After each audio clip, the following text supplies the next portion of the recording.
11ই মে 2026 বেশ কিছু ঘটনা পরিবর্তন হয়ে যাবে। আপনার জীবনে হঠাৎ করে কিছু ঝামেলা, গন্ডগোল এই সমস্ত জিনিসপত্র এসে হাজির হতে পারে। হঠাৎ করে পড়াশোনায় বিঘ্ন ঘটতে পারে, স্বামী বা স্ত্রীর সঙ্গে একটু ঝামেলা লেগে যেতে পারে। তো আপনার জীবনে কি ঘটনা ঘটবে সেটা জানার জন্য সম্পূর্ণ ভিডিওটা দেখতে থাকুন। তো দেখুন, মঙ্গল যখনই প্রবেশ করবে ঠিক এই ঘরটাতে, অর্থাৎ মেষ রাশিতে প্রবেশ করবে, তখনই সেখানে অনেকগুলো ঘটনা চেঞ্জ হবে। এখানে মঙ্গল কাকে পাবে, মার্কারিকে পাবে এবং শানকে পাবে, অর্থাৎ সূর্য এবং বুধকে পাবে। তো স্বাভাবিকভাবেই কিন্তু বেশ কিছু ঘটনা চেঞ্জ হবে। ঘটনা কিরকম চেঞ্জ হবে? সূর্য এবং বুধ একসঙ্গে থাকার ফলে এবং বুধ কম্বাস্ট হয়ে যাওয়ার ফলে বুদ্ধি বেশ কিছু ক্ষেত্রে নষ্ট হবে। তো এই ধরনের কিছু ঘটনা রয়েছে। তার সঙ্গে সঙ্গে আরও কি ঘটনা ঘটবে? আর যে ঘটনাগুলো ঘটবে সেটা হচ্ছে মঙ্গলের যে যে জায়গায় দৃষ্টি রয়েছে সেই জায়গাগুলোতে একটু এই পরিবর্তনগুলো চলে আসবে। মীন রাশিদের ক্ষেত্রে কি ঘটনা ঘটবে? হঠাৎ করে অর্থনৈতিক উন্নতির যোগ রয়েছে।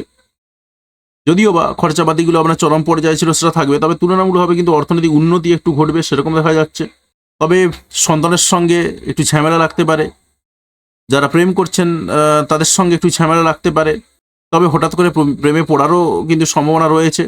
তবে হঠাৎ করে কিছু পেতে পারেন সেই সম্ভাবনাও কিন্তু তৈরি হয়ে রয়েছে।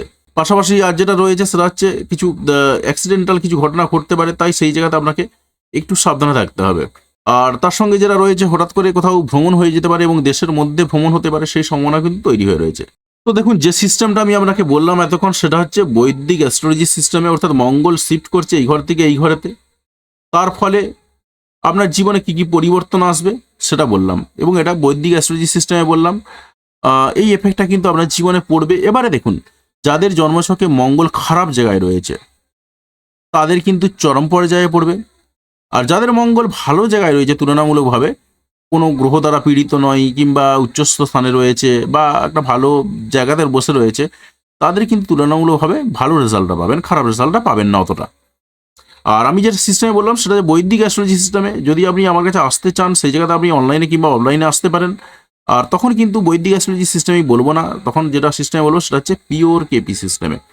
কৃষ্ণমূর্তিজির যে পদ্ধতি রয়েছে কেপি সিস্টেম, সেই কেপি সিস্টেমটা কিন্তু অনেক বেশি উন্নত পদ্ধতি, যেখান থেকে ইন্ডিভিজুয়াল প্রেডিকশনগুলো অত্যন্ত ভালোভাবে করা যায়।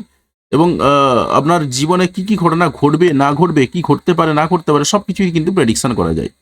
তো যদি আসতে চান সেই জায়গাতে দাঁড়িয়ে আপনি স্ক্রিনে যে দেওয়ার নাম্বারটা রয়েছে সেই নাম্বারটার সাথে যোগাযোগ করতে ভুলবেন না। ফোনও করতে পারেন, ফোনে যদি না পান অবশ্যই হোয়াটসঅ্যাপ করবেন, অবশ্যই আমি রিপ্লাই দেবো।